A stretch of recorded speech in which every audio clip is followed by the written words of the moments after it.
Ils ont une créativité illimitée, les gamins. Illimitée. Ils sont super spontanés et ils sont extrêmement optimistes. Très optimistes. Ceux qui ont des enfants savent à quel point ils peuvent demander et à quel point ils peuvent aller loin. S'il vous plaît, messieurs, dames, restons des enfants en négociation. Souvenez-vous de la créativité dont vous étiez capable quand vous étiez à peu près haut comme ça, là. Souvenez-vous-en.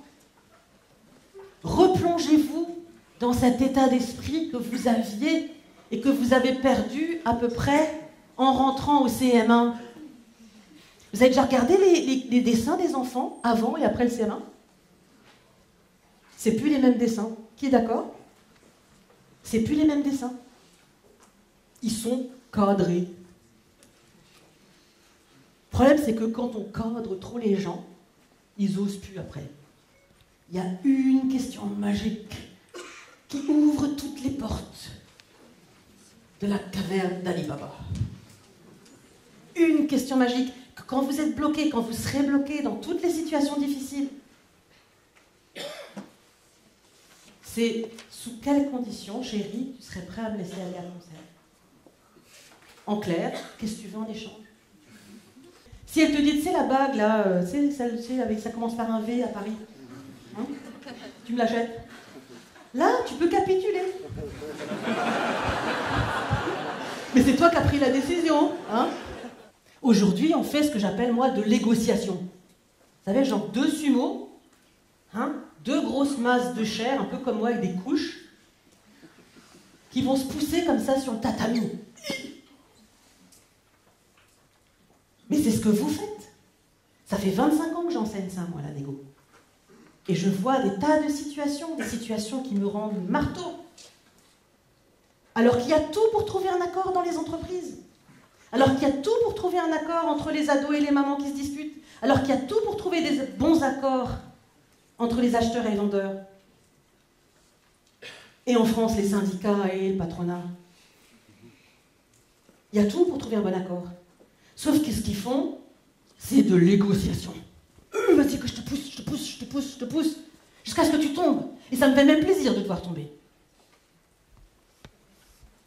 Et ça, c'est terrible. Et donc, dès qu'on est face à l'autre, il faut être dans le no-ego. Parce que retenez bien, messieurs, dames, que négocier, c'est donner à l'autre tout ou partie de ce qu'il veut pour obtenir en échange ce qui est important pour vous. Et ça, c'est seulement quand vous faites ça, dans l'étape de proposition, que vous pourrez vraiment négocier. Souvenez-vous des questions magiques. Sous quelles conditions seriez-vous prêt à? Si vous, alors je. Hein?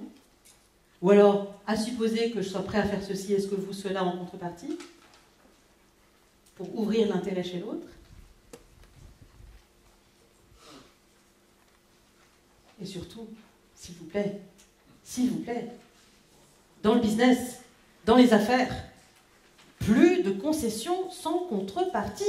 Arrêtez d'éduquer les loups que quand vous leur donnez, quand ils vous courent après, ils obtiennent ce qu'ils veulent. L'homme et la femme, surtout, est un homme pour l'homme. Parce que plus elle va demander, plus vous allez lui donner, plus elle va obtenir. Hein? La nature humaine fonctionne comme ça. Si vous voulez inverser la tendance,